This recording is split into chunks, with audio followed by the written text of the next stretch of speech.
What's up, guys? Welcome back here. Today I'm back with another video. In this video, I'm going to talk about the Harden trade that just happened earlier today.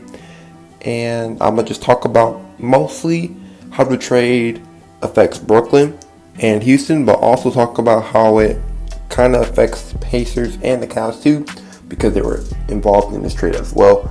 But we really just want to talk about Harden leaving Houston and how it affects those two teams. But before we start the video, you already know it's going to be banger, so make sure you drop a like, comment down below any new video ideas you want me to do. Don't forget to subscribe to the channel at 78 right now, trying to hit 100 soon. But now let's get started. So first, let's talk about the full package of this trade. So the full details of this trade is that the Nets received James Harden and a second-round pick. The Rockets received Dante Exum, Rodion Kurucs, Victor Oladipo, 2022, 2024, and 2026 Nets first, a 2022 Bucks first that they got from the Cavs, and pick swaps with the Nets in 2021, 23, 25, and 27. The Pacers get Karis LeVert in a second, and the Cavs get Jarrett Allen and Taurean Prince. So first, let's talk about how Harden will be on the Nets.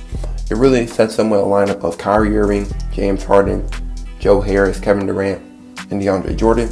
The only concerns I really have is, will one of those three be willing to play off-ball well? You know, Harden has experience playing off-ball, but we don't know with how his role developed in Houston, if he's able to go back to the stage again or not.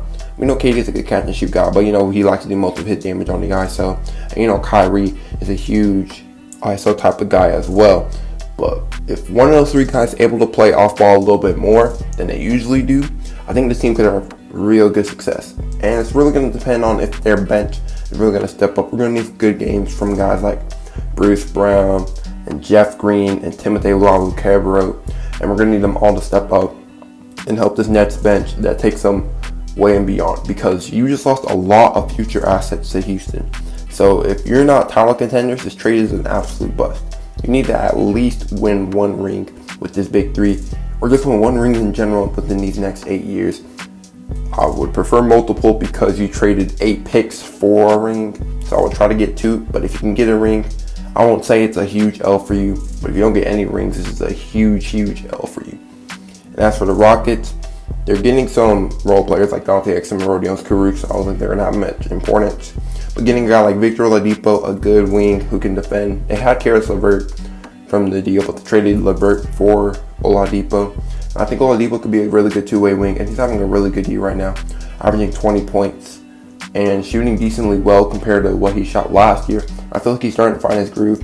He's able to keep his production up next to John Wall with other really good role players.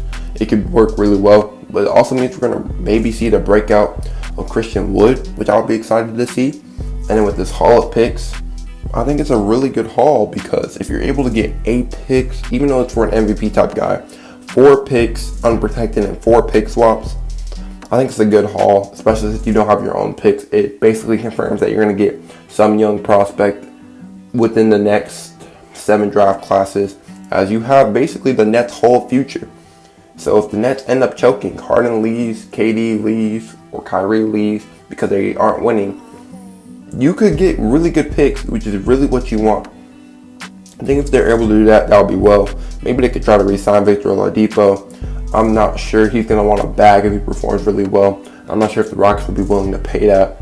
But, hey, he could do really well for this year, and maybe he could sneak it to the 8 seed, but I really just don't see it with how stacked the West really is. And as for the Pacers, I think getting Karis LeVert is a great idea. Getting rid of an expiring like Victor Oladipo and getting a younger asset who is also a bucket getter isn't as good as defensively, but you got decent defenders around him with a DPOY candidate currently in Miles Turner. And I feel like he's going to thrive. They'll be able to continue to get buckets well, get within the flow of the offense, and it's just really going to help Indiana continue their push to the playoff spot and hopefully getting past the first round and make the second round or the conference finals. Who really knows? As for the Cavs, they honestly got an underrated part of this. I think they only have to trade a Bucks first, which would be probably one of the later picks with Giannis re-signing, and Dante Exum got themselves a young big and Jarrett Allen. I think this only benefits them though if they trade Andre Drummond soon, because you're going to need to get the key to Jarrett Allen and then probably re-sign him to be the big of your future with a lot of young prospects like Sexton, Garland. You got Kevin Porter Jr., Isaac Okoro. You got a really nice young court building around now, and getting Jarrett Allen is a really good piece.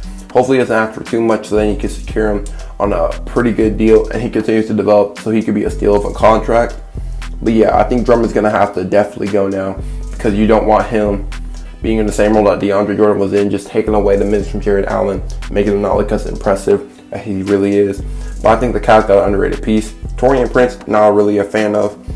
I feel like his contract is not good either, but he could be a really good role player for the team, a good somewhat vet for them as they continue, and hopefully maybe they continue to see a lot of bright spots on this team. Maybe you could get good value for Drummond. As long as you get more than Brandon Knight in a second, you basically got a profit from Andre Drummond. But yeah, those are my thoughts from this trade. I think really the true winner is basically, I think everyone won in some way, unless the Nets don't get a single ring, because if the Nets don't win a ring, they're the huge losers. But I think the Pacers and the Cavs and the Rockets are really happy with the deals they got. And I think the Nets could be happy if they are able to win. But they need Kyrie Irving to come back first. What do you guys think about my thoughts? What are your thoughts on this trade? If you enjoy, make sure to drop a like, comment down below any of the ideas you want me to do. Don't forget to subscribe to the channel. Peace out, guys.